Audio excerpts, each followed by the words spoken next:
Babat Tanah Leluhur. Saatnya hampir tiba. Sebentar lagi rasa sakit itu akan tiba.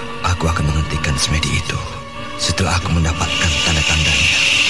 Babat Tanah Leluhur. Sebuah kisah kolosal dari tanah leluhur ratusan tahun yang silam di tanah Pasundan, yang diwarnai dengan kekerasan, ambisi, keserakahan, iri dan dengki, serta cita-cita dan cinta anak manusia. Kau belum juga mengatakan siapa pembunuhnya. Aku akan memberikan balasan yang setimpal padanya. Babat Tanah Leluhur. Naskah disusun oleh Tisar Sponsen. Ide cerita Cece Suhyar. Teknik dan montase Yadi Enos. Musik oleh Haris Sabar dengan sutradara Thomas Age.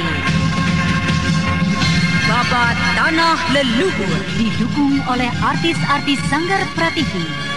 Chris Urspon sebagai Raden Sakapal Waguna, Mucus sebagai Kilanjo, Herman sebagai Arit Lungkap, A.P. Burhan sebagai Surembangan, dan pembawa cerita Neni Sumardi.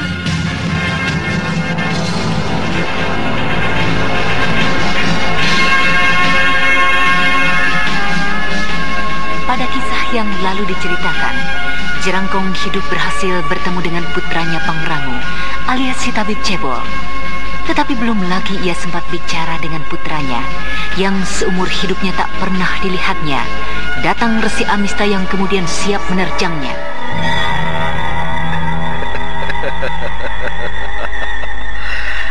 Aku kira cukup sudah kebahagiaanmu, Jerangkong hidup. Ini adalah saatnya bagi kalian semua yang menentang aku untuk menerima kematian. Baiklah, aku akan menerima kematian itu.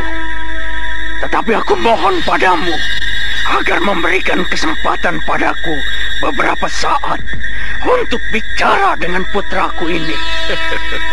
Setelah itu, kau tidak perlu bersusah payah mengangkat tangan untuk membunuhku.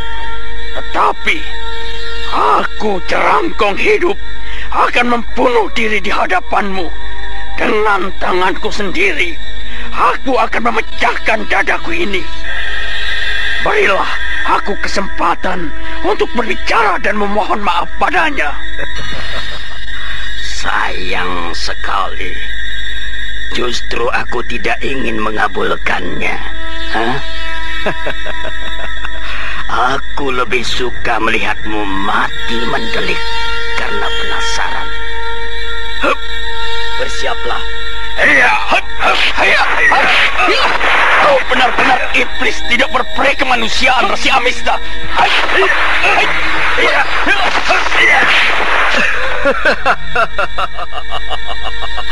Biarpun aku tidak tahu sepak terjangnya pada beberapa puluh tahun yang silam, tapi aku mengerti dan bisa menduga bahwa engkau adalah iblis yang haus darah, yang juga tidak mengenal peri kemanusiaan. Karena itu sudah sepantasnya engkau mati penasaran.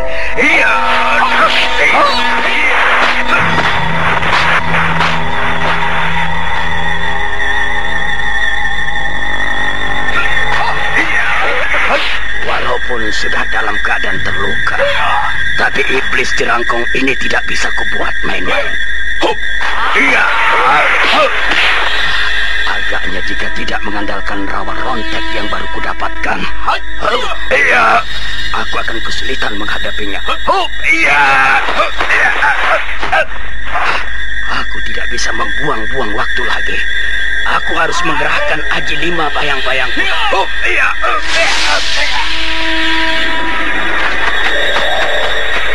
Dalam waktu sekejap saja, kedua tokoh mahasakti itu sudah saling terjang dengan ilmu puncak mereka.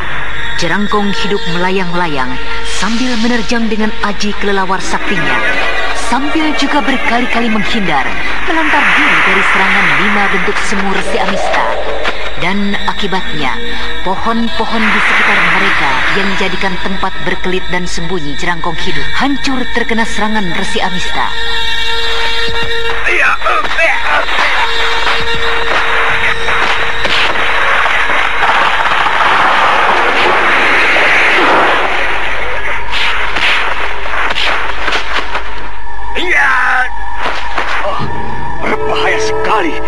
keseimbangan dari 5 bentuk semuanya.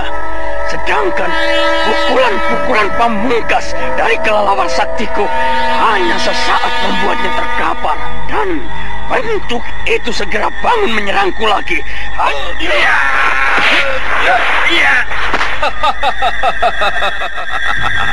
Sebentar lagi kau akan menjadi jerangkong kotor. Jerangkong mampus.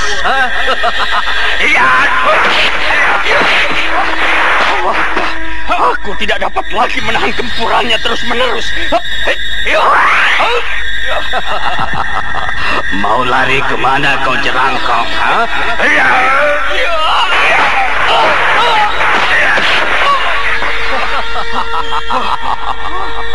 Terimalah ini lagi jerangkong, mampus kau.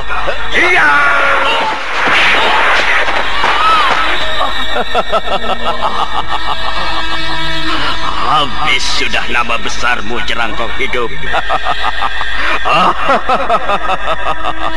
Kini engkau sudah tidak mampu bergerak lagi di telapak kakiku, ha?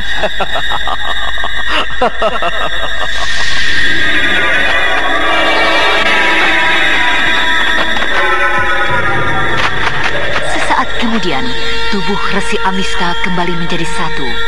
4 bentuk semu itu hilang lenyap seakan-akan masuk menyatu ke dalam tubuh Resi asing yang kini tegak berdiri di samping tubuh jerangkong hidup yang sudah tidak bergerak lagi. Tapi beberapa saat kemudian, ia bergerak mendekati si cebol Pangrango.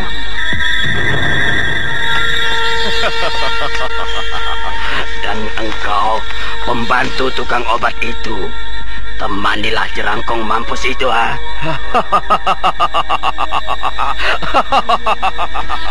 Melihat tabib cebol yang hanya mampu membuka mata berkedap-kedip, Resi Amica segera melesat meninggalkan mereka, mencoba untuk mencari Dewi Jampi. Ayah, aku harus melihat keadaannya. Dewata Agung, apakah aku akan mampu untuk bergeser beberapa tombak ke dekat ayahku itu?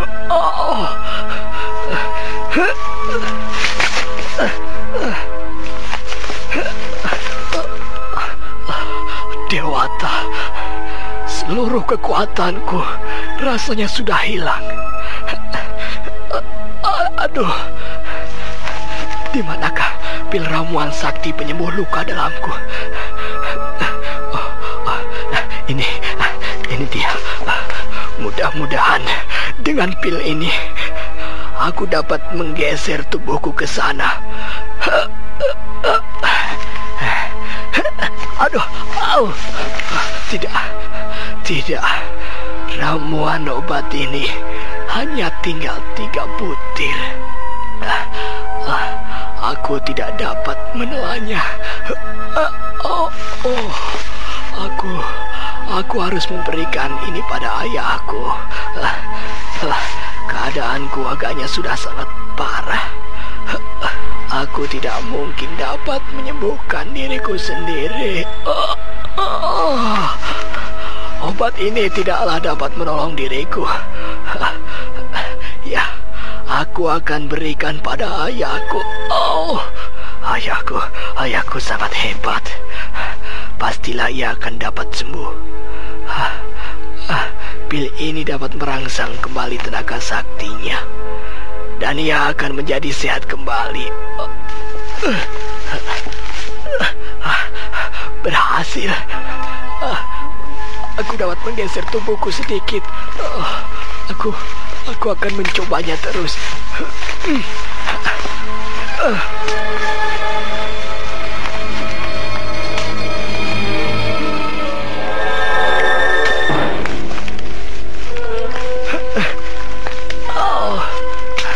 Aku akan berhasil. Ayah. Ayahku tidak sadarkan diri. Ayah, bangunlah ayah. Sadarlah ayah. Aku akan mencoba untuk memasukkan pil ini ke dalam mulutnya. Ini ayah. Telanlah semuanya. Tiga-tiganya. Akan aku coba basahkan dengan air ludahku agar mudah masuk ke dalam kerongkongannya.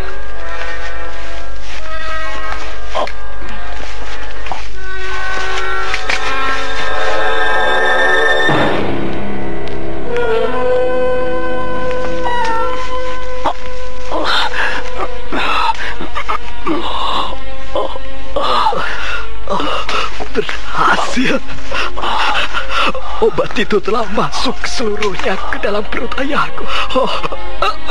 Dewata Agung, selamatkanlah ayahku. Orang yang selalu kuimpikan sepanjang hidupku, sepanjang hayatku.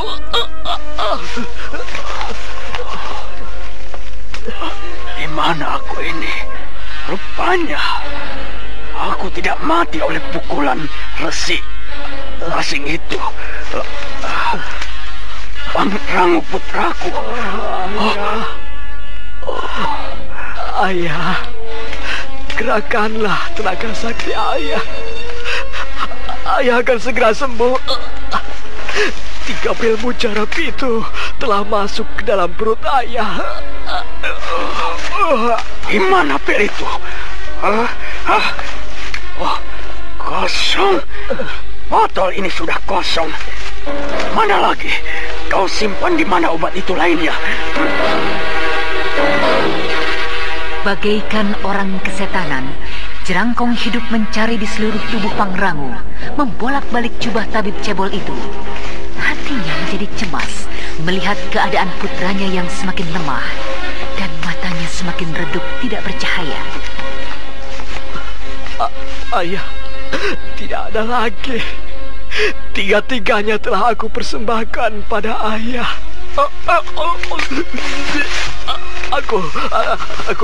Aku tidak kuat lagi. Bagaimana dengan bibi Jampi, ayah? Aku telah membawanya pergi jauh. Aku harus cepat membawamu menemuinya. Percuma, ayah. Percuma. Aku mengerti apa yang akan terjadi dengan diriku ini, ayah. Umurku akan segera berakhir. Dan memang ini yang menjadi kehendaknya dan juga kehendakku, ayah. Yaitu rela mati setelah berjumpa dengan ayah.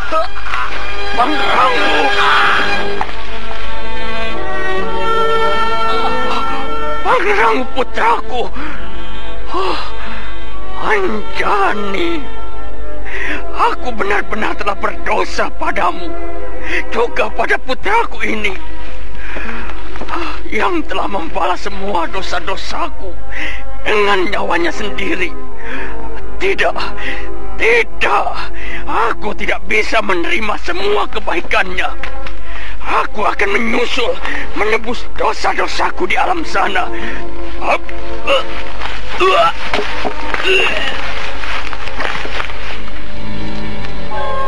Luka yang masih terasa pedih itu semakin berdenyut keras dan menyakitkan, manakala Jerangkong hidup mengerahkan kekuatannya, mencoba untuk menguras seluruh isi perutnya dan menumpahkan obat yang telah masuk yang diberikan oleh Pangrango putranya itu.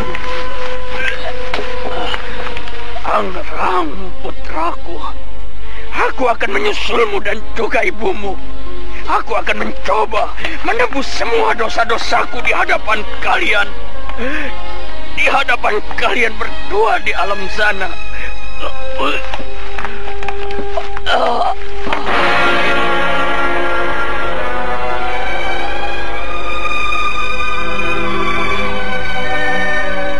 Jerangkong hidup mengejang dan kemudian terkapar tidak bergerak lagi di samping tubuh Pangrango putranya. Suasana di sekeliling pondok Dewi Jampi menjadi hening mencekam. Angin yang semula bertiup kini tidak lagi terdengar dan terasa desirnya, seakan-akan turut berduka cita atas peristiwa yang menimpa 2 ayah dan anak itu. Dan tidak beberapa lama kemudian,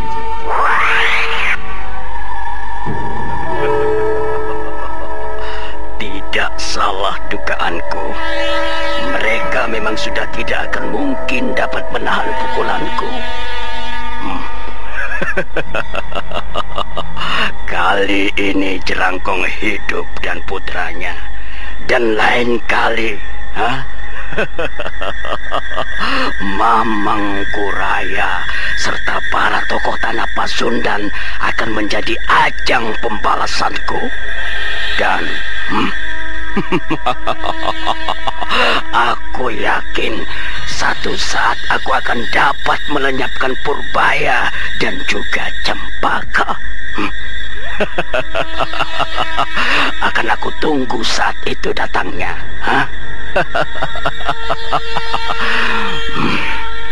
Jampi tidak berhasil kutemukan, tetapi padepokan Gua Larang akan kumusnahkan manakala Purbaya tidak berada di sana. Mengapa jadi sepi seperti ini, Kakang Saka? Lihatlah, pintu pondoknya terbuka. Dan di mana Sariti? Kiparang Pungkur, seperti yang dikatakan dalam surat itu. Kita lihat ke dalam pondok. Mari. Tunggu dulu, Kakang.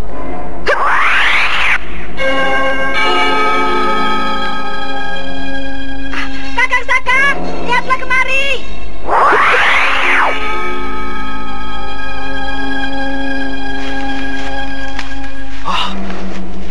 Paman Pangrango. Dan itu adalah Jerangkong Hidup. Apa yang telah terjadi di sini? Apakah Jerangkong Hidup mengamuk dan membunuh semua orang di pondok ini?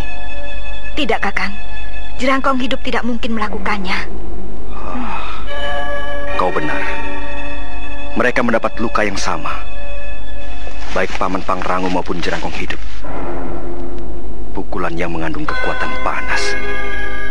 Lihatlah, ini luka bakar yang walaupun kecil, tapi menusuk parah ke dalam dada dan perutnya. Dewata, setan manakah yang telah mengamuk dan mampu membunuh Jerangkong Hidup? Apakah mungkin Resi Amista? Rasanya di tanah Pasundan dan Jawa ini, yang mampu mengalahkan Jerangkong Hidup hanyalah Mamang Kuraya dan Resi Amista. Benar, kita harus mencari jawabnya di dalam pondok itu. Siapa tahu ada yang bisa kita temukan untuk memecahkan misteri ini.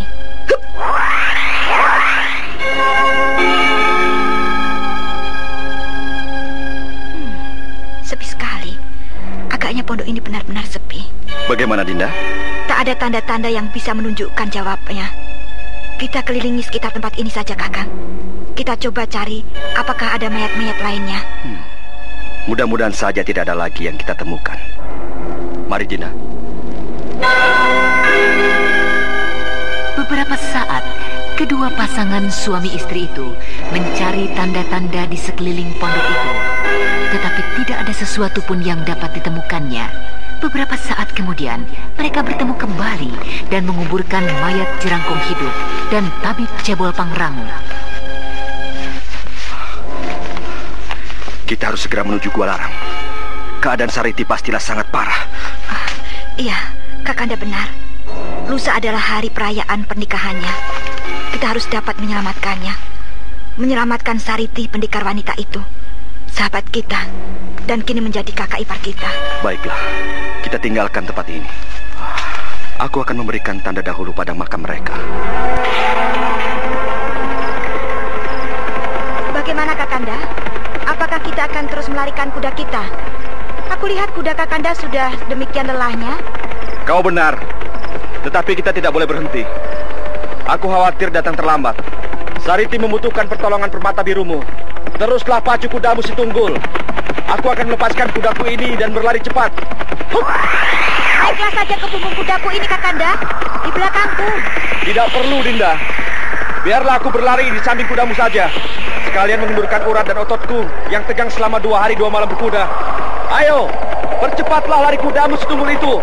Aku ingin mencoba kecepatan larinya. Ayolah, percepat larinya dan kejar aku, Dinda Bulan. Kau tidak akan menang melawan kecepatan larinya, Kanda. Hiya, hiya. Ayo lari, Tunggul, dan kejar Kanda Saka.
Baiklah, Dinda.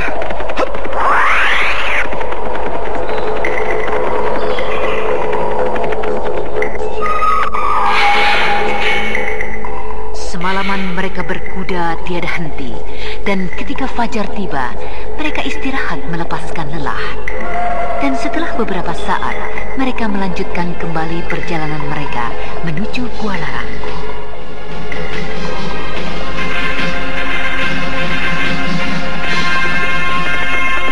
Sebelum hari menjadi gelap, kita akan tiba di Gua Larang.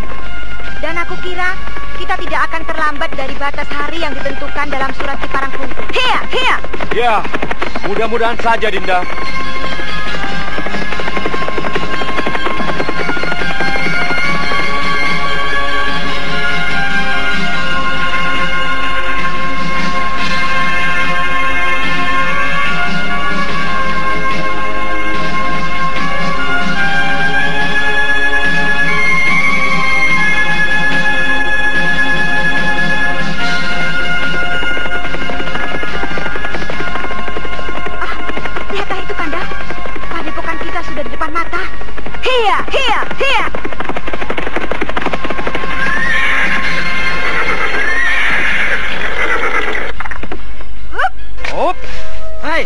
Lihat itu Kakang Saka dan Kakang Anting Bulan. Wah, Kakang Saka sudah kembali. Kembali kita bersiap-siap. Di mana Sariti? Apakah kalian tahu di mana dia? Oh, calon pengantin berada di bilik Eyang Guru. Baru saja Eyang Guru memanggilnya. Ayo Kakang, kita lihat ke sana cepat. Tunggu dulu, Dinda. Kelihatannya tadi adik-adik kita tidak cemas. Mereka nampak gembira. Mungkin Sariti sudah berhasil disembuhkan. Kok ini ada-ada saja? Ayolah cepat.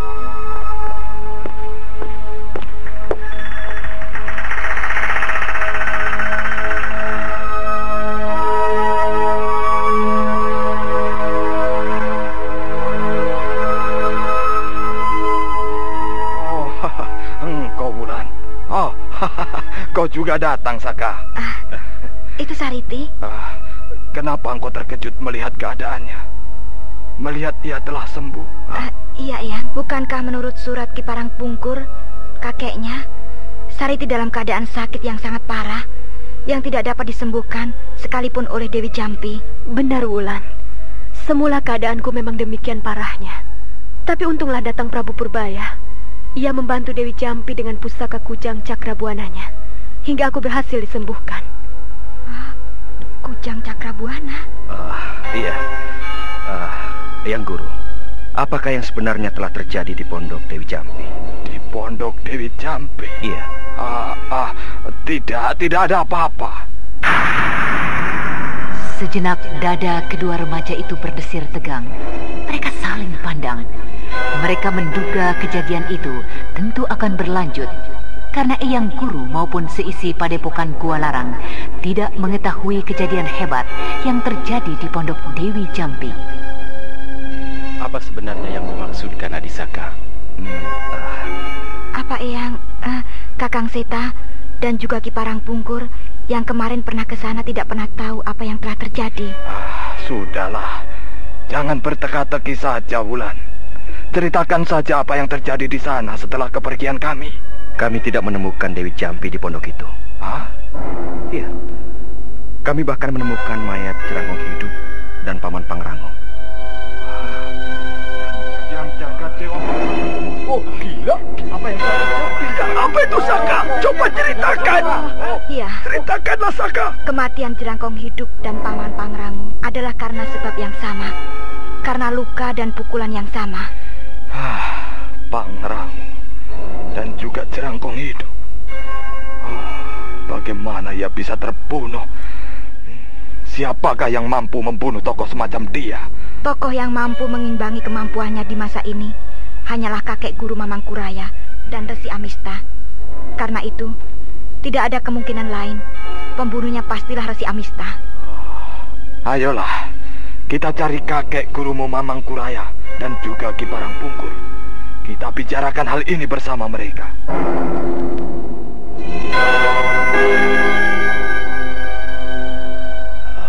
Ya, kukira hanya Resi Amista yang dapat melakukan hal itu. Dan lagi, kasihan sekali nasib tabib cebol itu. Aku banyak berhutang budi padanya. Kunci dari semua kejadian ini ada pada Dewi Jampi. Kita akan mencari dan menemukannya. Ya, Tuanku Purbaya benar sekali. Tetapi yang kita khawatirkan adalah kejadian ini akan terus berlanjut. Karena itu kita harus berhati-hati. Tingkatkanlah kewaspadaan kalian. Karena agaknya kematian mereka hanyalah beberapa saat setelah kita tinggalkan pondok itu. Mereka mengerti keberadaan kita di sana. Mereka bergerak setelah kita tinggalkan pondok itu. Agaknya memang iblis licik itu sengaja ingin bergerilya menyerang kita. Ya, Tuanku Raya benar. Kita semua harus berhati-hati. Dan satu-satunya orang yang dapat kita jatuhkan perhatian kita adalah pada Resi Amista. Nah, kau harus lebih meningkatkan kewaspadaan di padepokan ini, Wanayasa. Perketat penjagaan dan tempatkan para peronda itu sedikitnya 10 orang agar setidak-tidaknya mereka dapat berteriak jika ada pengacauan dari tokoh sakti. Iya, kau benar. Beristirahatlah dengan tenang. Aku akan tingkatkan penjagaan seketat mungkin. Dan lagi, aku kira Resi Amista atau siapapun dia tidak akan nekat untuk mencari mati mendatangi tempatku saat ini, di mana berkumpul para tokoh tanah Pasundan. Kakang Seta, kita pun harus membantu meronda malam ini. Ya, masa akan boleh begitu, Pengantin seperti kalian tugasnya hanyalah duduk dan mengurung diri dalam kamar. Biarlah kami dalam beberapa hari ini yang menjadi penjaga kalian. Bukankah begitu, Wanayasa? Ya, benar.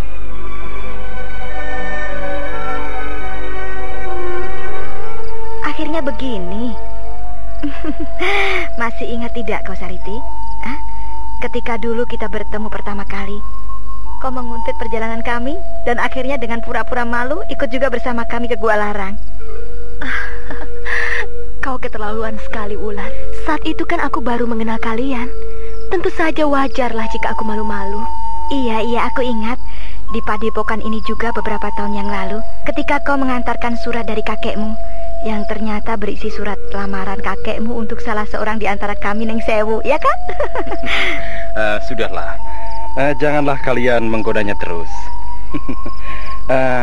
Sayang sekali, malam ini Hadi Dampu Awu tidak bersama-sama dengan kita. Jika saja ada, tentu suasana malam ini akan menjadi semakin menggembirakan. Oh ya, di manakah Hadi Dampu Awuk saat ini, Kakang? Ke Galuh, mengundang beberapa kawan Eyang Guru. Ya, mungkin besok pagi-pagi ia telah tiba di padepokan ini. Rupanya kalian ada di sini. Oh, Sariti, ayo kembali ke kamarmu. Nenek tua pengurus pengantin itu cerewet sekali. Aku ini yang jadi kena marah karena kau keluar lagi dari kamarmu.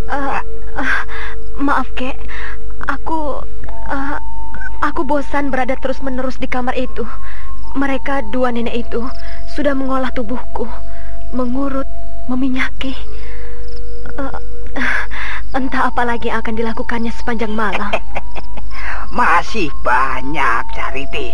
Masih banyak, karena itu kau nikmati saja tetek bengek dari upacara itu. Tetek bengek yang mungkin akan menjadi kenangan manis bagimu kelak jika kau sudah menjadi seorang nenek-nenek. Ayo cepat bangkit. Kau juga, Seta, sebaiknya masuk ke dalam. Ajak Saka dan Anting adikmu itu untuk di dalam berbincang. Malam perlahan-lahan terus meningkat menjadi semakin larut. Suasana di padepokan itu tetap ramai, mempersiapkan segala keperluan untuk perayaan besok.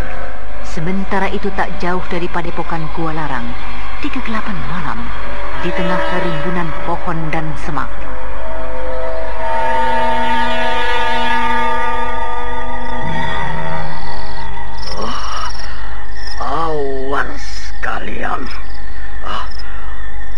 Aku akan menunggu siapa yang dapat kujadikan korban.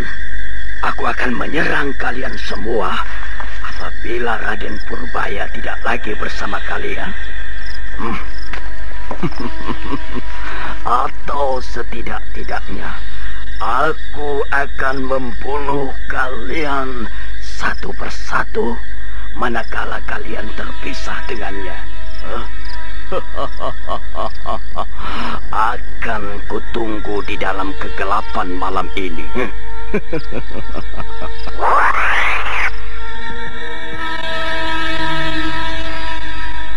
Ketika hari menjelang pagi, matahari bersinar gemilang dari celah pebukitan, memancarkan sinarnya yang perkasa.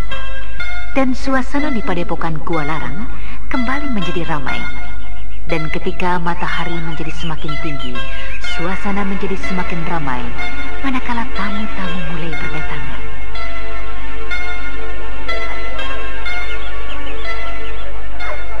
Wanayasa, kapan kau akan memulai upacara pernikahan mereka? Hah? Itu lihat, tamu-tamu sudah banyak yang datang. Sebentar lagi. Beberapa orang pendeta rekanku tengah mempersiapkan segala keperluannya. Kau tolonglah sambutlah tamu-tamu yang masih berdatangan. Aku akan membantu mempersiapkan keperluan upacara itu. Jangan khawatir, Wanayasa. Aku akan lakukan apapun perintahmu. Padepokan itu menjadi semakin ramai saja. Dengan begitu, tugasku akan menjadi semakin mudah. Aku akan bertindak menghancurkan beberapa tokoh yang menjadi tamu di padepokan ini. Tetapi aku tidak akan melakukannya pada keroco-keroco.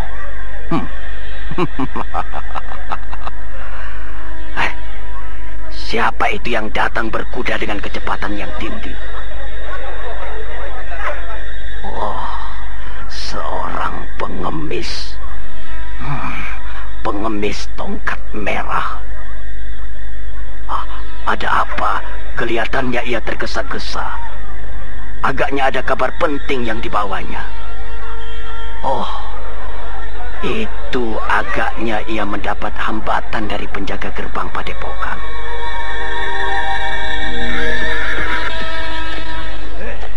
Maafkan aku, Kisana. Izinkan aku. Ada sesuatu yang penting yang ingin kukabarkan pada Baginda Purbaya. Tapi siapakah engkau ini? Pengawal Karang Sedana ataukah pengemis tongkat merah? Aku pengemis tongkat merah. Bukankah Baginda Purbaya ada di dalam padepokanmu ini? Iya. Silakan masuk. Carilah di bagian tamu utama. Baik. Terima kasih. Berita apakah yang akan disampaikannya? Benar-benar membuatku penasaran.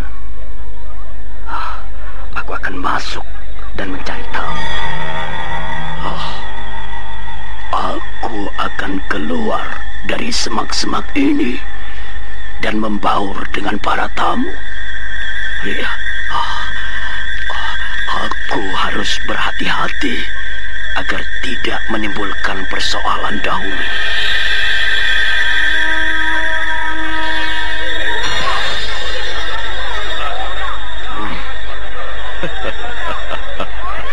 Dengan beralih rupa seperti ini, tidak akan ada yang mengenaliku. Aku akan terus ke dalam.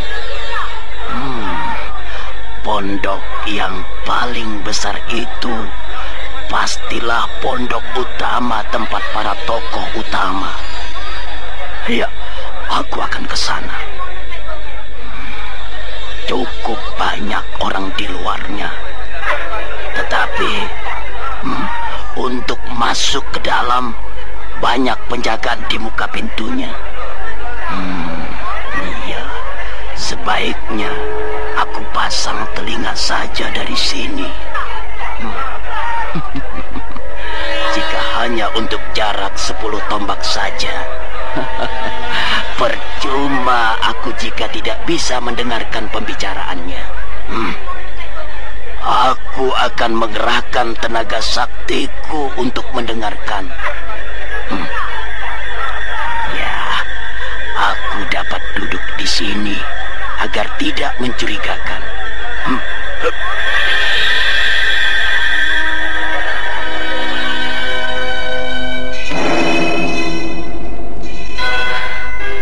Di mana engkau menjumpainya? Di pantai utara, tuanku. Tetapi, apakah engkau yakin bahwa dia adalah Cempaka adikku dan bukan orang lain? Tuanku, hamba yakin mengenalnya. Dan lagi Tuan Putri Cempaka juga memperkenalkan dirinya dengan meminta agar saya tidak bercerita tentang dirinya pada tuanku. Lalu, Tuan Putri Cempaka mendekati seorang nelayan dan agaknya membeli perahunya. Dan kemudian ia mengayuh sampannya ke tengah lautan. Mengayuh sampan ke tengah lautan? Iya, Ki. Coba kau ulangi kembali ceritamu secara jelas, agar aku bisa yakin bahwa wanita itu adalah cucuku. Ayo, ceritakan. Baiklah, Ki.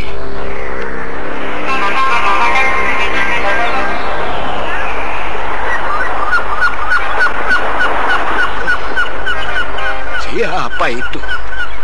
Sepertinya aku mengenal gadis muda itu. Kasihan sekali. Wajahnya begitu pucat, rambutnya awut-awutan. Apakah telah terjadi sesuatu dengannya? Apa yang akan dilakukannya di pinggiran pantai? Sejak tadi aku lihat ia memandang ke laut lepas. Iya, aku ingat. Iya, beberapa kali aku pernah berjumpa dengannya. Ia adalah Tuan Putri Cempaka dari Keraton Karangsedana. Iya, aku ingat. Tapi aneh, mengapa ia jadi seperti itu? Akan ku coba mendekati.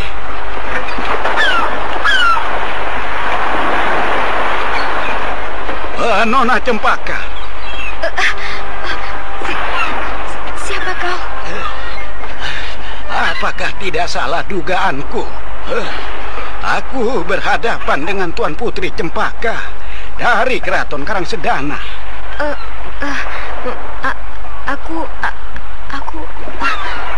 Apa maksudmu?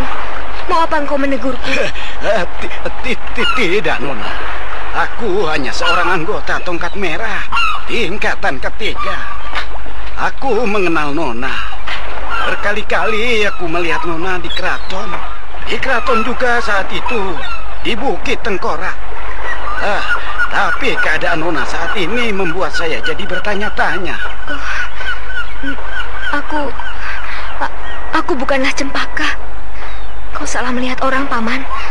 Jadi, Paman tidak perlu memikirkan diriku. Lupakan saja apa yang Paman lihat hari ini. Aku bukanlah Cempaka. Bukan Putri Cempaka. Mau kemanakah Tuan Putri? Aku bukanlah Tuan Putri. Ingatlah itu, Paman. Lihatlah pakaian yang aku kenakan ini. Pakaian seorang gadis sudra. Janganlah mengada-ada, Paman. Tinggalkan aku. Dan jangan coba mengikuti aku. Aneh. Iya, pastilah Tuan Putri Cempaka. Apakah yang telah terjadi dengannya? Apa yang akan dilakukan? Apa yang akan dilakukannya dengan nelayan itu? Ia membeli perahu nelayan itu dengan uang emas. Mau apa dia? Dia melaut dengan sampan kecil itu. Berbahaya. Berbahaya sekali. Apa maunya? Tidak ada satupun pulau yang tampak di laut lepas sana. Apa maunya? Iya, apa maunya dengan sampan kecil seperti itu? Ombak sore mulai membesar. Aku harus menolongnya. Aku harus mencari perahu yang agak besar.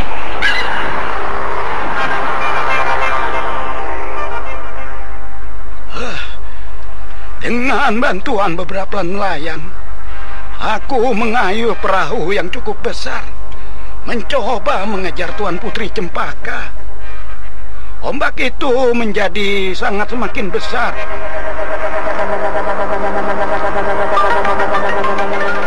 Celaka, perahunya mulai dipermainkan gelombang. Tuan Putri Cempaka! Tuan Putri! Tidak mungkin suaraku akan dapat didengarnya. Perahu sampannya pun sekali muncul dan sekali hilang. Sudah jauh sekali. Oh, yang jagat Dewa Batara. Itu dia perahunya. Iya, itu dia perahunya terlempar tinggi. Celaka. Putri Cempaka pastilah lepas dari sampan kecilnya.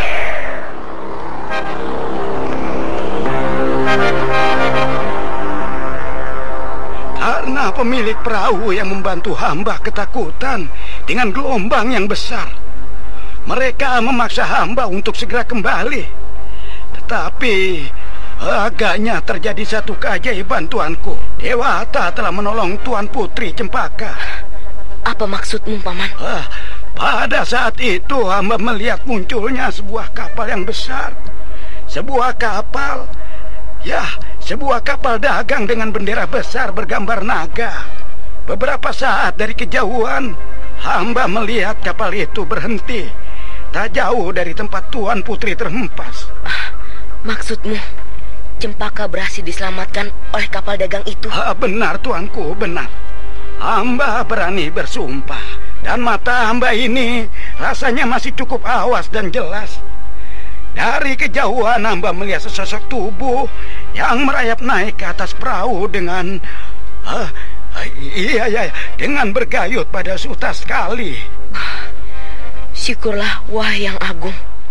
Kapal dagang dengan bendera naga. Apakah itu kapal dagang negeri Cina, Kek? Iya. Bendera naga adalah merupakan lambang mereka, pedagang-pedagang Cina. Lalu bagaimanakah dengan nasib Cempaka, Kek? Kemanakah berlayarnya kapal itu? Jika menurut penjelasannya ke arah utara, pastilah itu ke negara asal mereka, daratan Cina. Ya, kukira suatu saat Cempaka pasti akan kembali kemari, Tuan.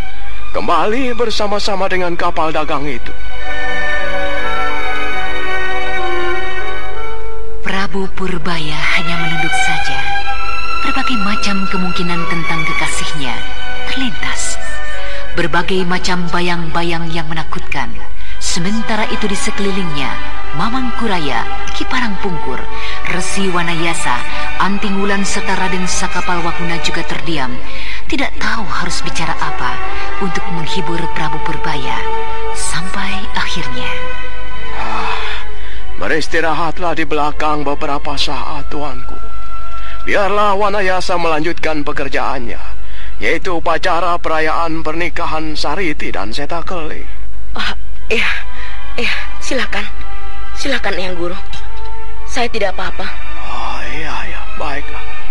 Baiklah, tuanku. Dan mengenai Cempaka, biarlah setelah upacara ini kita pikirkan bersama-sama.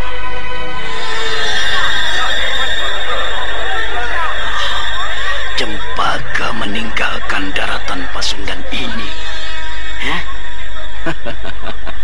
Sebuah berita baik. Rencanaku akan kulaksanakan segera. Iya, aku akan memporak-porandakan tempat ini. Tanpa kedua orang itu bersamaan, tidak ada lagi yang aku takutkan. Itu dia Purbaya. Mau kemanakah dia? Agaknya ia ingin meninggalkan tempat ini secara diam-diam. Ya, kulihat dari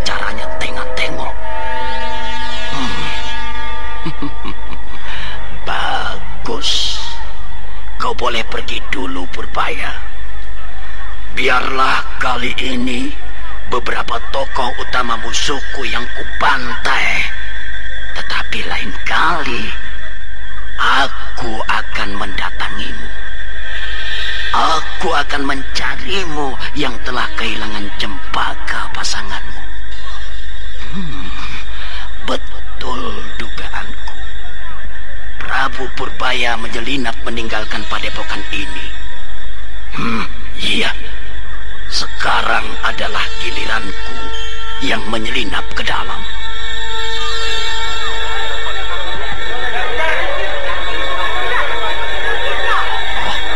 Aku harus berupaya mendapatkan pedang ular emas dari tangan Anting Wulan. Pedang itu akan merepotkan diriku. Di mana Anting Wulan?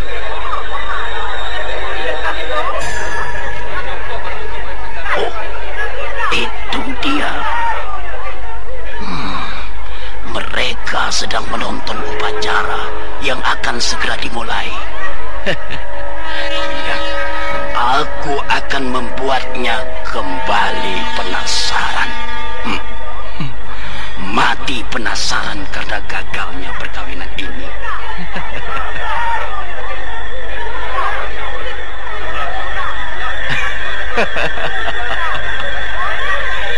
Pedang itu ada di pinggangnya.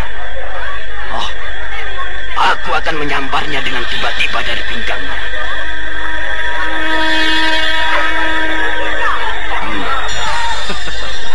Aku akan menyambar pedang itu sekarang juga dan melumpuhkannya. Setan, kembalikan pedangku.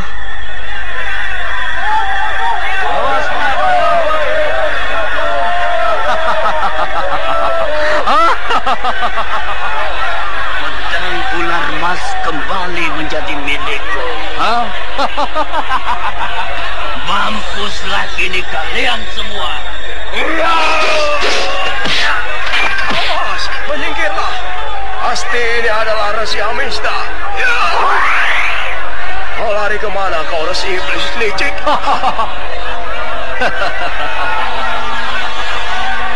Mengapa kau tidak menyembah dan meminta ampun padaku, Mamang Budaya? Tahukah kau apa yang kini berada dalam genggamanku? Awas, kepung tempat ini. Jangan biarkan Resi Iblis ini kembali lolos. Dan buktikan saja apa yang akan terjadi.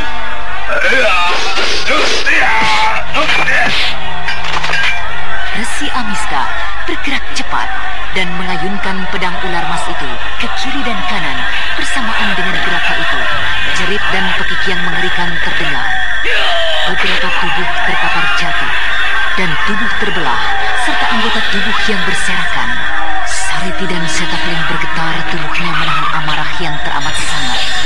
Manakala melihat para tamu undangannya justru menjadi korban. Oh, tidak! Tidak! Mereka adalah tamu-tamuku. Tidak! Mereka tidak boleh mati. Awas kau Amista. Aku akan mengadu nyawa denganmu. Ambil pedang di lantai itu, Sariti. Ayo, kita serang manusia iblis itu. Menyingkirlah, Deta. Sariti. Kami akan meringkus dan menangkap iblis asing ini. Matikan sabaran angin pedang itu. Pedang itu amatlah tajam. Awas!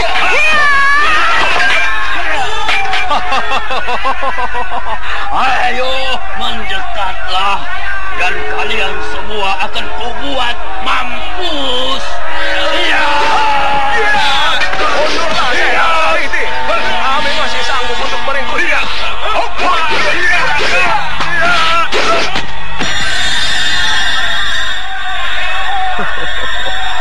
Aku tidak bisa terlalu mengandalkan pedang ular emas ini saja menghadapi keroyokan belasan tokoh-tokoh sakti ini. Berhati-hatilah. Haji lima bayang-bayang.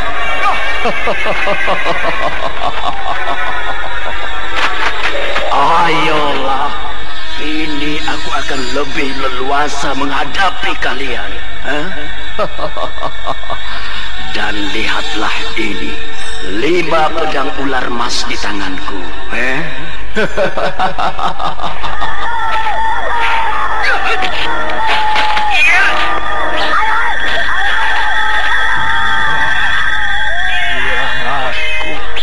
Entah sudah berapa belas tamuku yang tewas dibantai oleh resi iblis ini. Awas kau, Amista.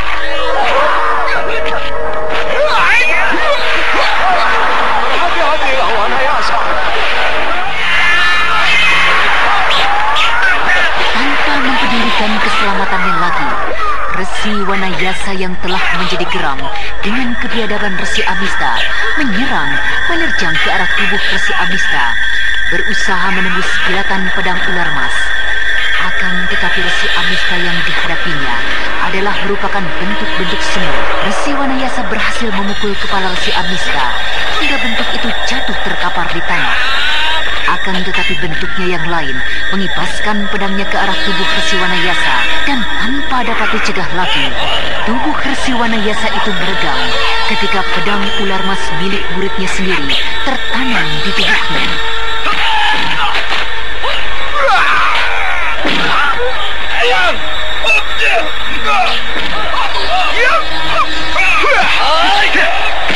Sekalian ini.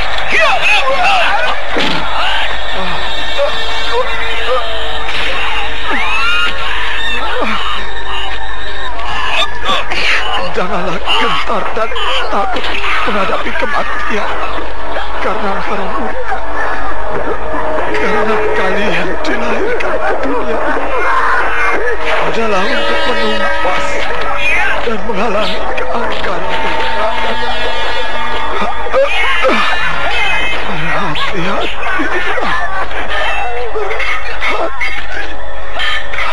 Hati-hatilah. Itu terlalu takut.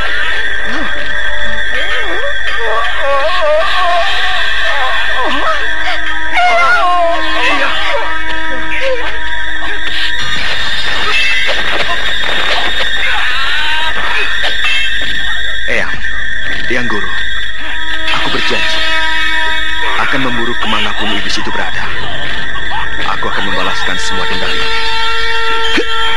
Setan, aku akan mengadu jiwa denganmu, hai iblis Amista.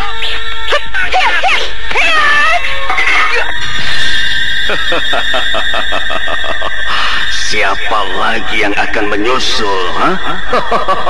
Jangan terlalu ceroboh, Ulan. Berhati-hatilah.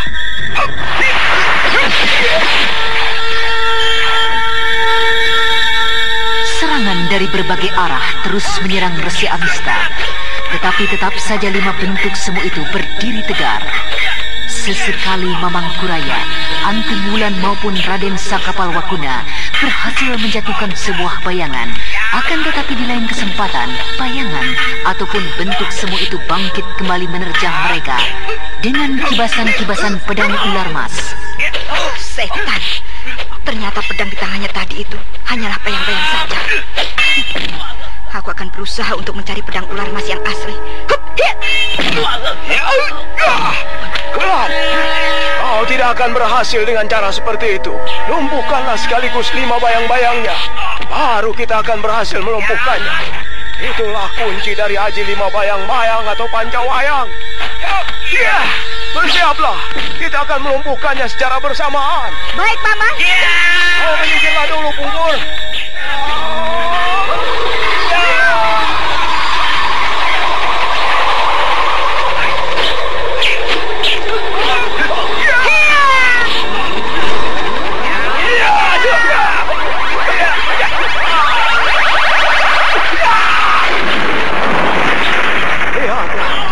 Ambil cepat pedangmu, Wulan.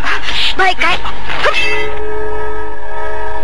Melihat 5 bentuk semu itu terkapar, sejenak Anting Wulan dan Raden Sakapalwakuna tertegun.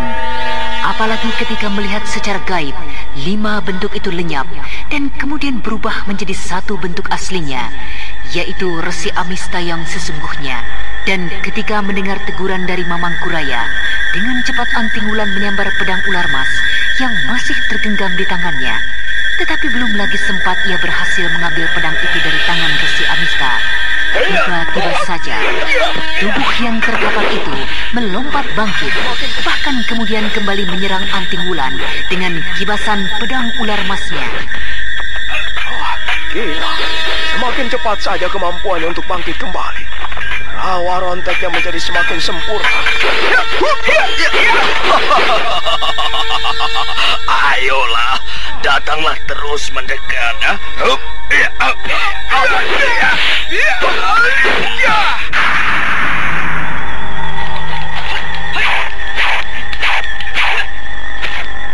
Pertarungan kembali terjadi. Resi Amista kini menerapkan kembali aji 5 bayang-bayangnya dan bergerak mulai hati-hati. Demikian juga dengan Anting Wulan, Mamang Kuraya, serta Raden Sakapalwakuna. 3 tokoh pendekar Pasundan itu berhasil mendesak mundur Resi Amista. Tetapi Resi Amista menghadapi desakan hebat itu sambil tertawa terbahak-bahak memegahkan telinga mereka yang mendengar. Ketika pertempuran itu tengah mencapai puncaknya, tiba-tiba saja Mamang Kuraya mengeluh dan tidak lagi mampu mengontrol dan menguasai dirinya. Celaka, racun kadal api ini dalam tubuhku kumat kembali. Apa yang terjadi dengan Mamang Kuraya?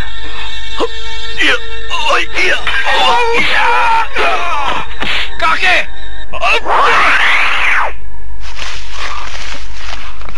Apa yang terjadi, Eyang? Tidak usah. Lukaku terlampau parah. Kau tidak perlu menolong lagi. Racun kadal api kembali kumat, dan aku tidak berhasil menguasai diri. Hingga Amista berhasil melukaiku. Kakek. Sayang sekali Purbaya tidak berada di sini. Sayang sekali. Walaupun kepandaian anak itu tidak sehebat Anting Wulan dan Saka, tapi kekuatan agungnya berada dalam tubuhnya. Pasti akan dapat mengatasi apapun juga. Aduh, sayang sekali. Bencana dan malapetaka akan menjadi semakin meluas akibat mereka. Akibat rusaknya hubungan mereka.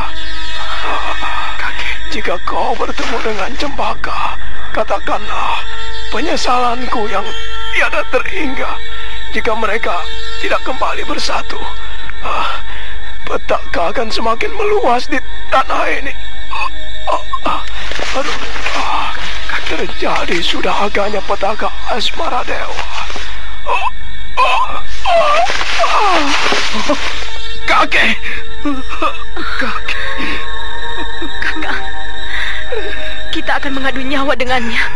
Apapun yang akan terjadi. Iya. Diamlah di sini, Sariti. Biarlah aku yang maju.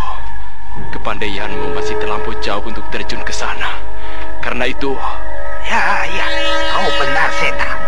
Kita akan turun membantu Anting dan Saka. Kau tunggulah di pinggir arena ini. Marilah, Seta. Hup.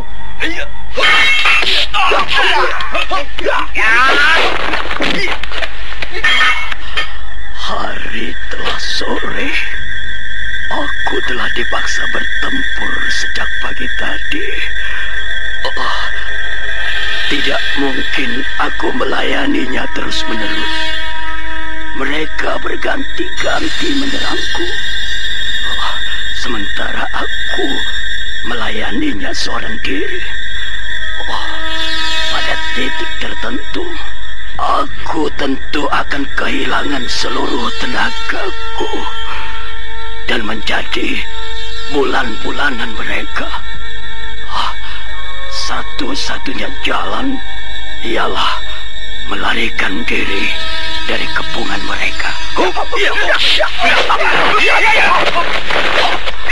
Tapi tidak mungkin aku dapat lari dengan begitu saja. Aku terpaksa harus memperdaya mereka. Ya, dengan berkorban melepaskan kembali pedang ular mas ini. Ora, terimalah pedang ini. Wulan, ambil pedangmu itu. Melihat Resi Amista melemparkan pedang ular mas jauh keluar arena, Raden Sakapalwaguna mundur dan berjaga-jaga. Sedangkan Anting Wulan melesat mengejar pedangnya jauh ke semak-semak. Sementara itu, Resi Amista mempergunakan kesempatan itu sambil melepaskan pukulan mautnya ke arah Kiparang Pungkur.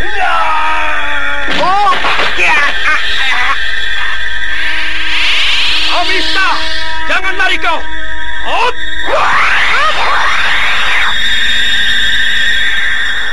Setelah mendapatkan kembali pedang ular masnya, Anting Wulan menyadari bahwa itu adalah siasat dari Resi Amista yang ingin melarikan diri. Segera saja ia melesat menyusul suaminya Raden Sakapalwaguna. Sementara itu, langit mulai gelap.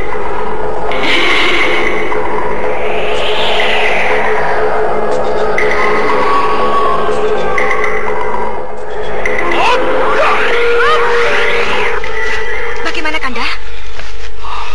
Lenyap, entah kemana. Keburaman suasana senja membantunya hilang dari pandanganku. Kita tidak mungkin mengejarnya terus di rimbunan hutan itu. Berbahaya sekali. Wulan, sebaiknya kita kembali saja. Agaknya Kiparang Pungkur pun berhasil dilukainya pula. Marilah, Kanda.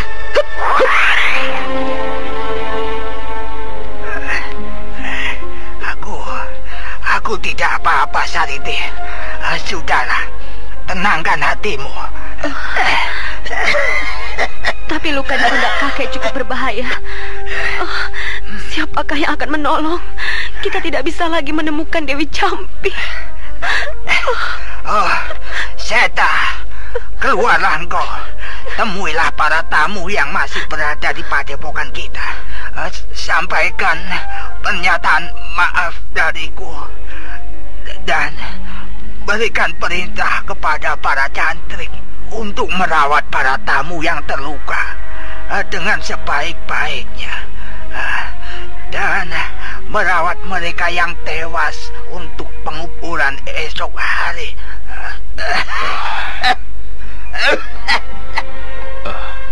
Akan saya lakukan. Kakek istirahatlah dengan tenang. Sementara para cantrik melakukan tugasnya dengan sebaik-baiknya, saya akan mencoba mencari paman batangan yang mengenal baik cara-cara perawatan luka.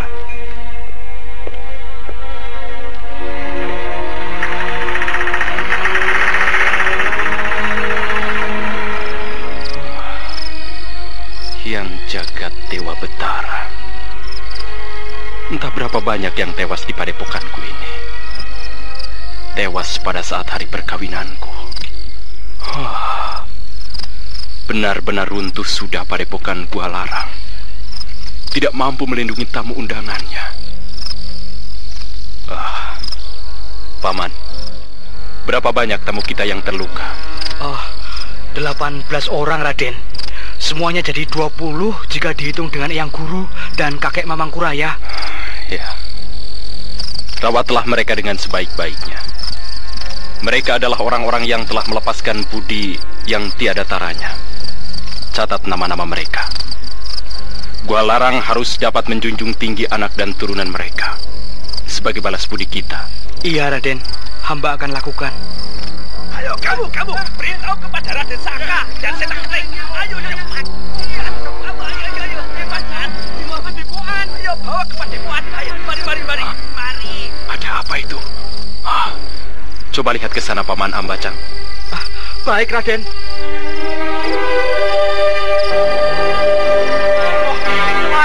Celaka, Raden. Apa yang terjadi, Paman? Raden, celaka. Adik Raden, Dampu Awuk tewas. Adik Awuk? Iya. Apa yang telah terjadi? Di mana kalian menemukannya? Saya adalah Raden. Dia adalah penduduk desa Sumur Opat, Raden. Iya, Raden. Dan baru saja ia menemukan mayat Adi Dampu Awuk di pinggiran hutan. Saya yang menemukan. Iblis neraka. Apalagi ini yang terjadi?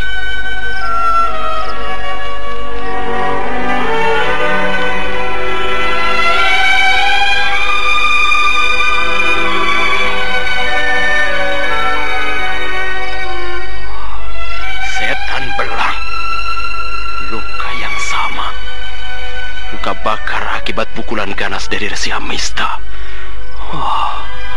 Agaknya Adik Awu bertemu dengan Resi Amista di pinggiran hutan Desa Sumur Opat. Ya, ini adalah perbuatannya.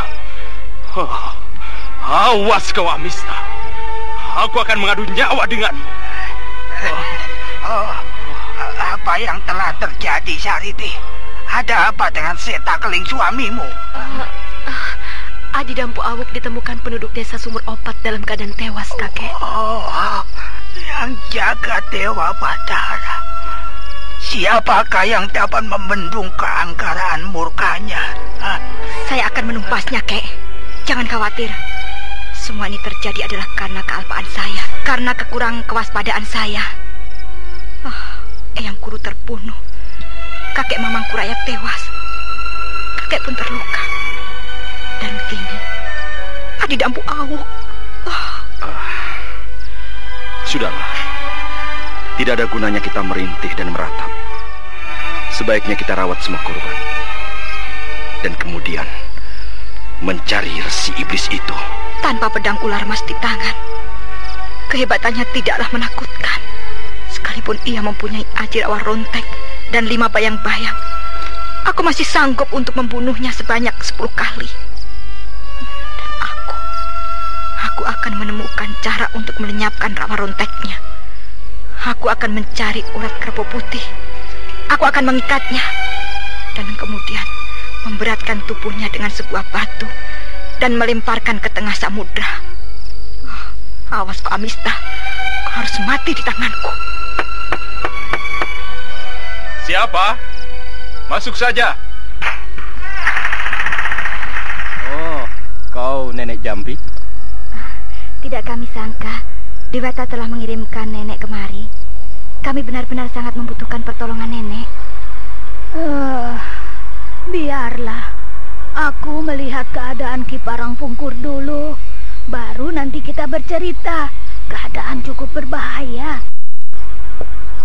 Tanpa banyak bicara lagi, Dewi Jampi duduk dan kemudian mulai meraba sana dan sini. Kemudian dari balik bajunya dikeluarkan sebotol obat yang telah dikeringkan dan berbentuk pil. Bawakan aku air panas sedikit. Obat ini akan kucairkan ke dalam air panas. Sebentar, Nek. Di dapur telah banyak tersedia.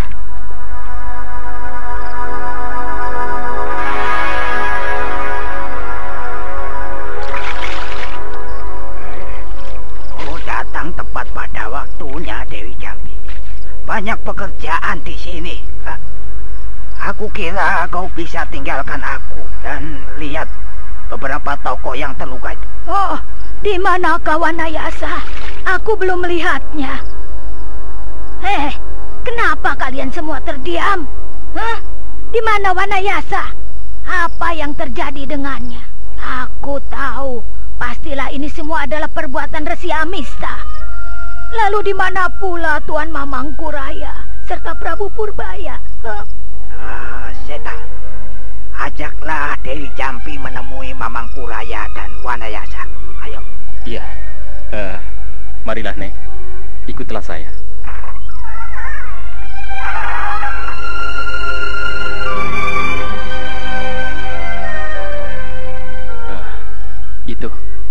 Itulah mereka, Nek. Yang jaga Dewa Betara, Tuan Mamangkuraya tewas oleh Resi Amista. Begitu juga Wanayasa. Dan siapa pula itu? Adi Dampu Awu. Benar-benar iblis Resi asing itu. Lalu di manakah Gusti Prabu Purbaya? Beliau telah pergi dari padepokan ini. Begitu mendengar berita tentang Cempaka yang pergi meninggalkan daratan Pasundan. Ya, kakek Mamangkuraya hanya berharap pada beliau, pada Gusti Prabu Purbaya. Menurutnya, satu-satunya orang yang ditakuti Resi asing itu hanyalah Prabu Purbaya dan Cempaka. Kini setelah keduanya pergi, Mamangkuraya mencemaskan keadaan Pasundan dan tanah Jawa ini. Semoga Yang Agung tetap melindungi tanah ini, melindunginya dari keangkara murkaannya. Keangkara murkaan Resi asing itu. Aku akan mencoba melihat keadaan korban-korban yang lain.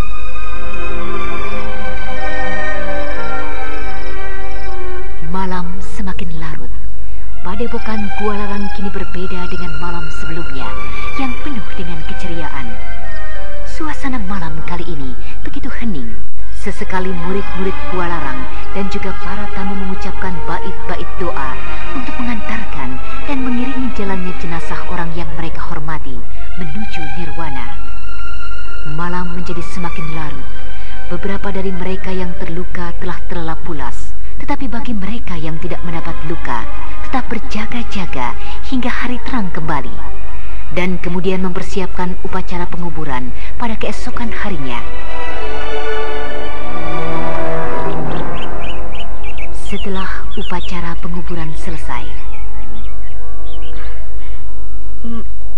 Maaf Kakang Seta, kami berdua telah memutuskan untuk meninggalkan padepokan ini segera setelah upacara penguburan. Kemanakah kalian akan pergi? Mengembara untuk mencari dan menemukan Resi Amista. Aku kira aku pun memutuskan untuk melakukan hal itu. Bukankah begitu, Sariti? Ya, kita akan membalaskan dendam yang tiada tara ini. Aib akan tercoreng sepanjang hidupku jika aku tidak bisa melunaskan dendam ini. Dendam Eyang Resi, kakek Mamangkuraya, adik Dampu Awuk, serta seluruh undangan kita yang tewas di padepokan ini. Bagaimana menurut kakek? Apakah saya dapat membawa Sariti untuk mencari Resi Amista? Ya, boleh.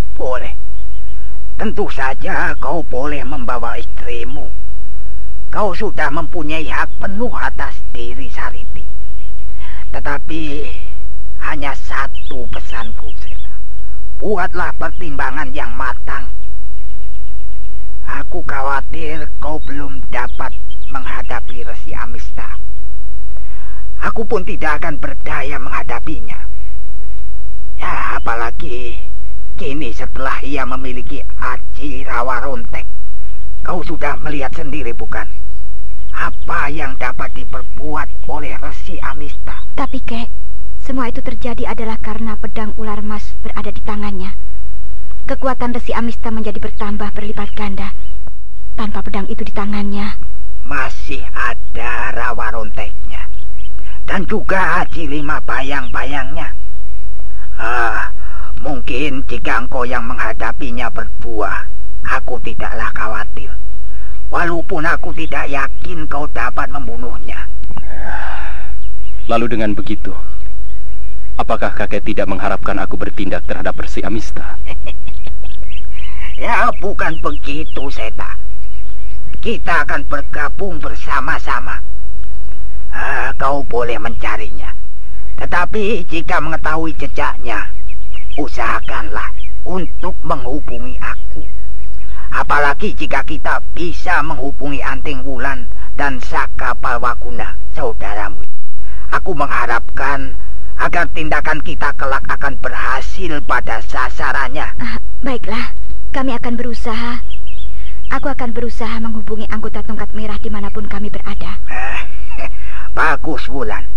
Ya, memang sebenarnya itulah yang aku kehendaki. Kalian berdua suami istrilah yang kini menjadi harapan untuk dapat merintangi kebiadaban Resi asing itu. Dan kemudian satu hal yang ingin ku minta kau lakukan, Seta. Apakah itu, Kek?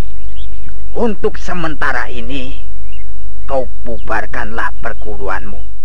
Biarkanlah murid-murid Gua Larang menyebar, meninggalkan padepokan ini seperti halnya beberapa tahun yang silam, agar tidak terjadi sesuatu hal dengan mereka saat kita semua tak ada di...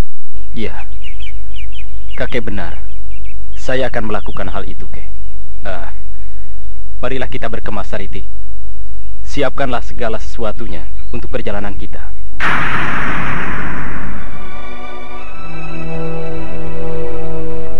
Demikianlah, mulai hari itu Gua Larang kembali menjadi sebuah padepokan yang sunyi.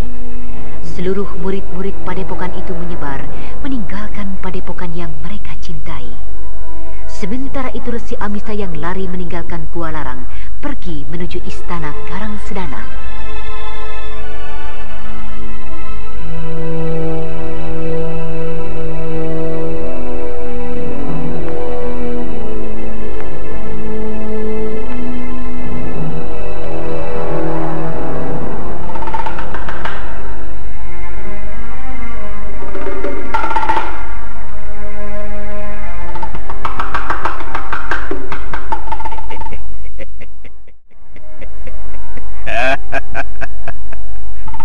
Resi Amista telah memberikan isyarat bahwa istana ini sudah boleh kita miliki. Apa maksudnya Kanda Parumpang? Bagaimana dengan Purbaya?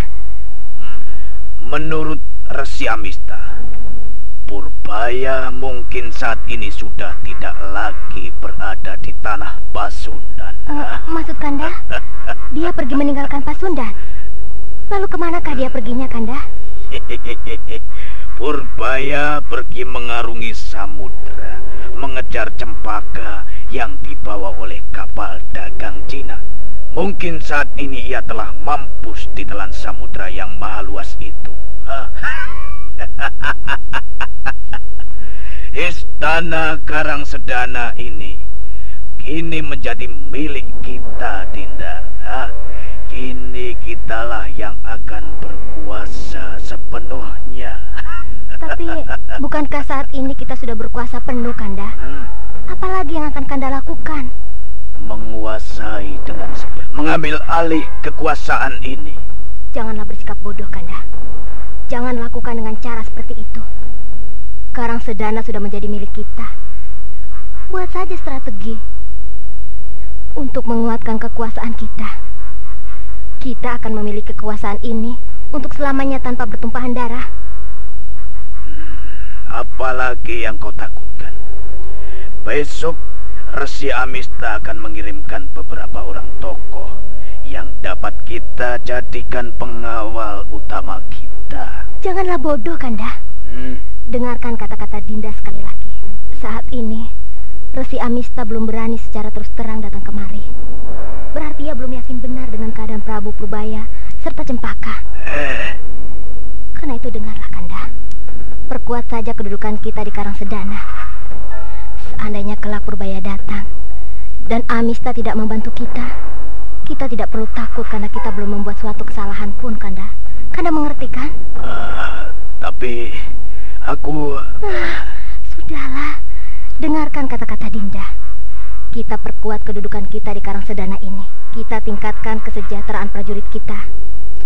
Dan sebagai imbalan untuk pengeluaran itu, kita bisa dapatkan dari rakyat Karang Sedana. Tapi... Percayalah, Kanda.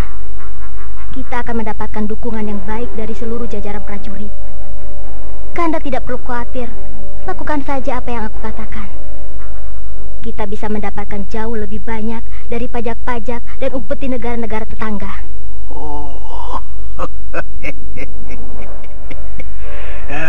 Kau benar-benar hebat, Dinda Ratih. Aku akan melakukan apa perintahmu itu. Suatu malam ketika Raka Parumpang tengah istirahat di dalam biliknya bersama Ratih Pudakwangi. Selamat malam, Tuan Raka Parumpang. Oh, engkau rupanya Tuan Amista. Apakah ada sesuatu yang penting Tuan datang mengunjungi bilikku malam-malam seperti ini? Tentu ada sedikit keperluan penting. Iya.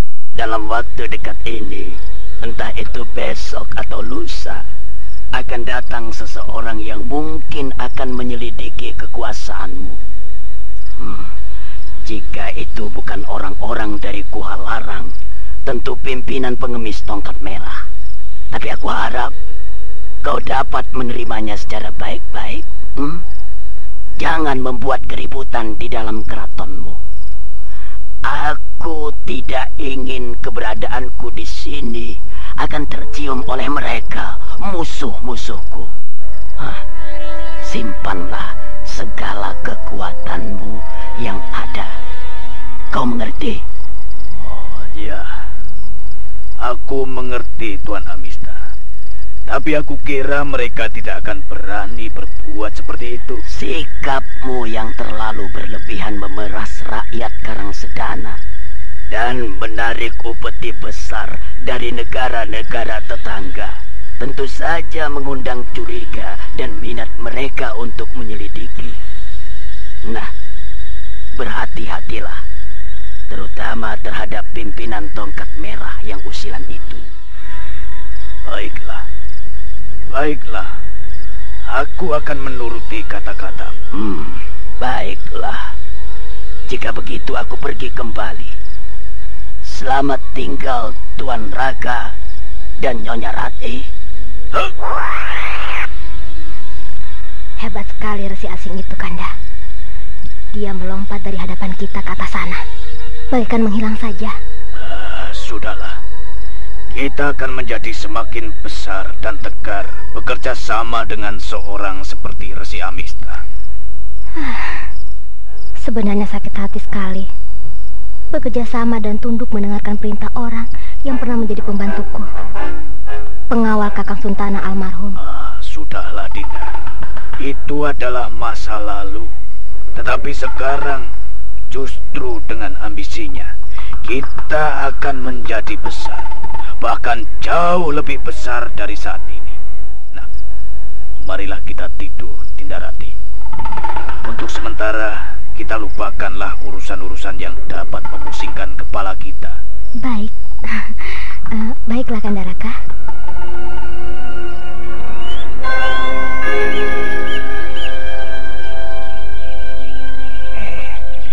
Apa yang sesungguhnya telah terjadi di Keraton Karangsedana? Mengapa keraton ini kini nampak semakin angker saja? Prabu Purbaya belum juga kembali, dan Raka Parumpang yang telah diberikan wewenang telah menyalahgunakannya. Banyak rakyat Karangsedana yang mengeluh. Ya, aku akan mencoba menanyakan dan menyampaikan keluhan mereka.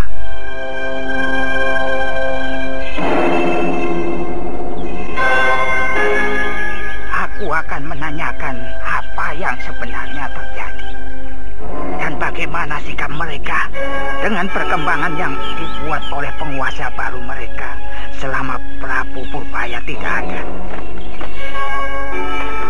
Hei, mau apa engkau kemari, pengemis kotor? Tinggalkan cepat tempat ini, atau aku akan melemparmu. Maafkan aku, Tuan Prajurit yang terhormat. Bolehkah aku memperkenalkan diriku? Memperkenalkan diri? Aku tidak perlu berkenalan dengan pengemis macammu. Udahlah, Adi. Jangan banyak bicara saja. Gusur saja dia dengan ujung tombakmu. Jangan kotorkan tanganmu. Mengapa jadi seperti ini sikap prajurit Karangsedana? Wah, sungguh sayang sekali. Setan, kau benar-benar menghina kami.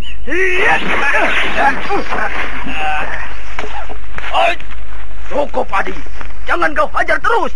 Biarkan saja dia bangkit dan pergi dari sini. Kalian ini keterlaluan sekali. Aku yang datang secara baik-baik ingin bertanya, malah kalian buat terlempar seperti ini. Apakah memang benar sudah parah keadaan Keraton Karangsedana?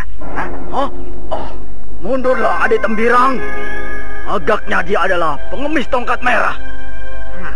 Ya, benar Tuan Prajurit. Ternyata matamu cukup tajam dibandingkan dengan adikmu itu. Aku adalah anggota tongkat merah. Apakah sebenarnya kehendakmu, hai pengemis usilan? Agaknya gelar itu semakin populer saja. Pengemis usilan. Baiklah, tidak apa. Maksud kedatanganku kemari adalah untuk menanyakan sikap kalian dengan perkembangan yang terjadi akhir-akhir ini. Perubahan pajak yang sangat memberatkan penduduk Karangsedana. Memberatkan penduduk? Ya. Kau ini aneh sekali, Tentu saja semua peraturan yang dibuat oleh penguasa kami telah dipikirkan masak-masak agar tidak memberatkan penduduk. Tetapi jika masih ada yang mengeluh karena pajak itu, pastilah mereka adalah orang-orang malas saja. Oh, jadi begitu ya? Rupanya keraton kami kedatangan seorang tamu terhormat. Tuanku yang mulia Raka Parumpang. Salam hormat hamba yang hina ini untuk tuanku. Terima kasih. Marilah masuk Tuan Pungkur. Jika memang ada yang ingin Tuan bicarakan bersamaku. Agaknya mata dan pandangan Tuan ini luas sekali, hingga dapat mengenali hamba yang hina. Siapakah orang yang tidak mengenal Tuan Pungkur? Raja diraja dari kaum pengemis se-Jawa dan Pasundan. Mari silahkan masuk Tuan Pungkur. Terima kasih tuanku. Ki Parang Pungkur tanpa ragu lagi kemudian masuk mengikuti langkah Raka Parumpang. Setibanya di bangsal utama. Mungkin maksud kedatangan hamba ini agak kurang pada tempatnya, Tuan. Tetapi keluhan dan rintihan dari rakyat tuanku membuat hamba berusaha memberanikan diri untuk melaksanakannya. Masalah apakah itu, Tuan Pungkur? Banyak dari penduduk Karangsedana yang mengeluh dengan kebijaksanaan keraton Karangsedana akhir-akhir ini. Tentang kenaikan pajak yang harus mereka bayarkan. Mungkin itu memang benar sedikit memberatkan. Tetapi aku hanya menjalankan perintah yang sudah ditetapkan sebelumnya. Perintah dari Gusti Prabu Purbaya. Begitukah? Satu saat jika beliau pulang, aku akan menanyakan kebijaksanaannya itu. Kita tunggu saja, Tuan Pungkur. Ya. Jika begitu, memang kepada beliaulah saya harus menanyakan hal ini, Tuan. Jika begitu, terpaksa saya harus menunggunya beberapa lama lagi. Kalau begitu, saya telah salah alamat, Tuan. Saya mohon maaf dan permisi. Sayang sekali. Sebenarnya aku ingin lebih banyak berbicara dengan Tuan Pungkur. Tetapi, baiklah. Jika memang Tuan tergesa-gesa. Pengawal. Ya, Tuan. Antarkan Tuan Pungkur ini hingga keluar istana. Siap, Tuan. Aneh sekali. Jika memang benar Prabu Purbaya yang telah menentukan aturan itu. Aku tidak dapat berbuat lain kecuali menunggu kembalinya beliau. Tapi mengapa sejak perginya sang Prabu Purbaya, suasana keraton itu nampak berubah? Sikap para prajurit itu kini tidak lagi seperti dulu. Hilang semua tata keramanya. Aku akan mencari kontak dengan Anting Wulan dan Saka untuk menanyakan perkembangan usaha mereka. Resi Amista benar-benar bagaikan hilang di telan bumi.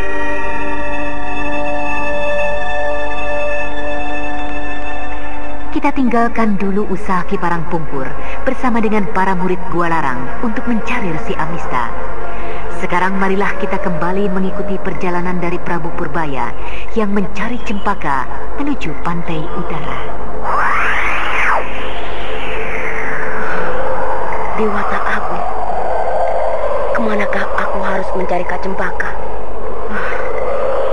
Daratan Cina.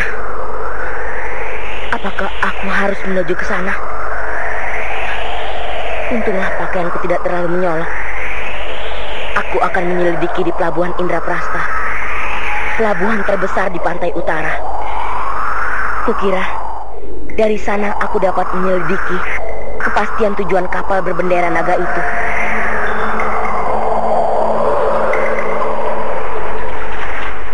Kemanakah aku akan bertanya? Kepada Syah Bandar ataukah orang-orang di sekitar sini? Hei, menyingkir, menyingkir. Jangan menghalangi jalan. Ayo, terus. Ya, menyingkirkan. Yuk. Paman, apakah ada kapal yang menuju daratan Cina? Hah? Apa? Daratan Cina? Kau terlambat, anak muda. Baru saja 2 hari yang lalu, sebuah kapal besar menuju daratan Cina. Jika kau ingin ke sana, kau bisa menunggu sekitar 1 purnama atau lebih. Itu pun jika memang ada kapal besar yang singgah dari sana, dari daratan Cina. Yo. Terus jangan minggir ke sana. Yo. Jangan berangkat dulu. Isi sampai penuh. Tunggu. Ya, isi dulu. Awas, hati-hati membongkarnya. Terima kasih, Paman. Saya permisi. Ya. Terus. Iya, kau jangan. Jangan. Yang lain segerakan juga, yuk. Yang Agung, kini apa yang dapat kuperbuat? Terbatas kemampuanku sebagai manusia, sekalipun sebagai seorang maharaja. Apakah aku harus membuat sebuah kapal besar, sebagaimana milik orang-orang Cina untuk mengarungi samudra yang sangat luas? Sebuah kapal layar yang sangat besar. Tuan! Laki-laki yang kutegur tadi mencariku. Entah apa keperluannya. Tuan, besok akan ada kapal yang berlayar menuju India. Tetapi Tuan dapat turun di Malaka, di mana perahu besar itu singgah. Dari sana, Tuan akan dapat berganti kapal menuju daratan Cina yang sudah tidak jauh lagi. Benarkah itu? Tetapi apakah Tuan sanggup membayarnya? 2 keping emas untuk ongkos perjalanan ke sana. Tuan dapat tidur nyenyak, makan enak. Aku akan membayarnya. Sekarang aku tidak membawa uangnya. Aku akan memberikan besok di kapal. Baiklah, aku menunggu kau di tangga kapal layar itu. Ingatlah, cari kapal layar dengan bendera bergambar Trisula. Selamat tinggal anak muda. Sampai besok.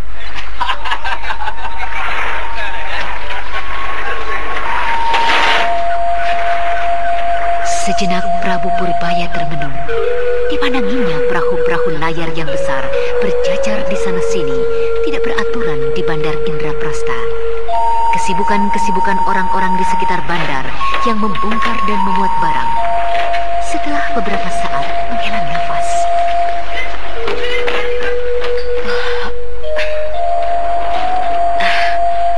Aku harus mencari 2 keping emas. Dewata Agung, di mana bisa kudapatkan 2 keping emas sebagai ongkos pembayaran perahu besar itu? Pencuri pakaianku itu benar. Aku memang perlu merasakan sulitnya penderitaan yang dilakukan mereka, rakyatku. Sulitnya mencari uang untuk keperluan hidup. Apakah aku harus mendatangi keraton Indraprasta dan mencari pinjaman untuk besok pagi?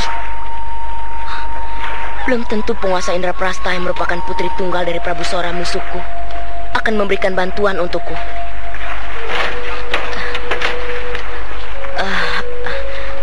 Ataukah aku harus mengemis?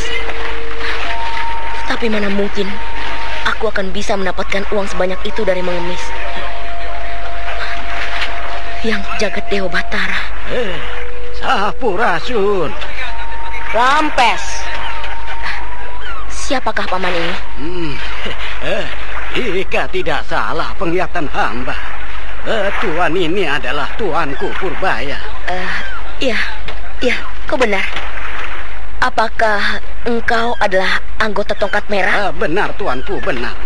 Hamba lihat agaknya tuanku sedang mendapat satu kesulitan. Apakah ada yang dapat hamba bantu? Benar. Aku membutuhkan 2 keping uang emas. Apakah kalian dari tongkat merah dapat membantu? Tentu saja, tuanku.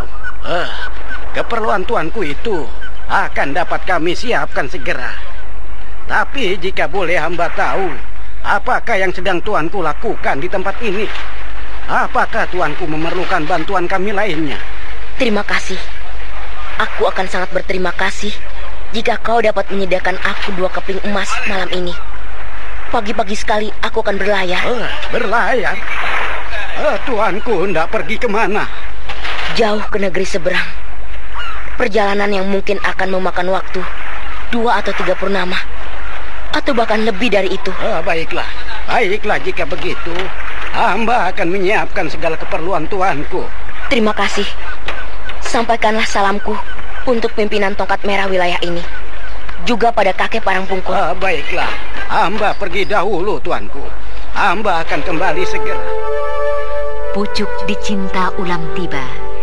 Malam hari ketika Prabu Purbaya yang nyaris seperti gelandangan itu berjalan ke sana kemari di Bandar Indraprasta, datang beberapa orang pengemis tongkat merah yang mengantarkan beberapa keping uang emas. Dan pada keesokan harinya, ketika matahari telah tinggi,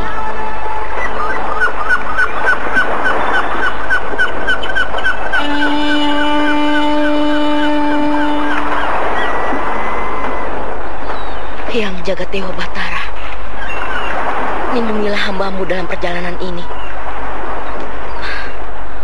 Semoga dapat kutemui Kacempaka di negeri seberang sana. Selamat tinggal rakyat Karangsedana. Semoga Paman Raka Parumpang dapat menjalankan pemerintahan di Karangsedana dengan sebaik-baiknya. Apakah ini adalah arti dari mimpiku beberapa waktu yang lalu? Sebuah kekuatan yang menggulung dan mengguncang hubunganku.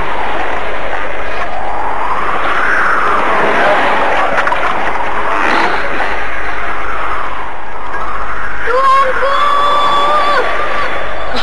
Kacempaka, itu Kacempaka di tengah samudera yang bergelombang ganas.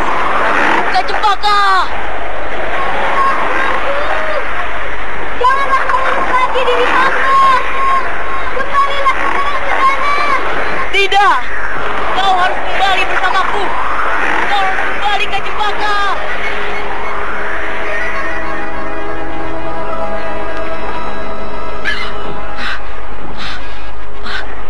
Dewata Agung, apa yang baru saja terjadi? Seakan-akan aku melihat Kacempaka jauh di tengah samudera sana. Beberapa awak kapal ini memperhatikan diriku. Benar-benar memalukan. Raden Purbaya terduduk lemas di pinggir bibir kapal. Beberapa penumpang dan awak kapal memandangnya dari kejauhan. Prabu Purbaya yang merasa malu menunduk dan terus menunduk. Sementara perahu besar itu melaju menembus gelombang, melaju cepat seakan-akan berusaha untuk menggapai tepi langit yang jauh di hadapannya. Nah, para pendengar sekalian, bagaimanakah kisah selanjutnya? Untuk mengetahui jawabannya, ikutilah lanjutan kisah ini, Babat Tanah Leluhur. Sampai jumpa.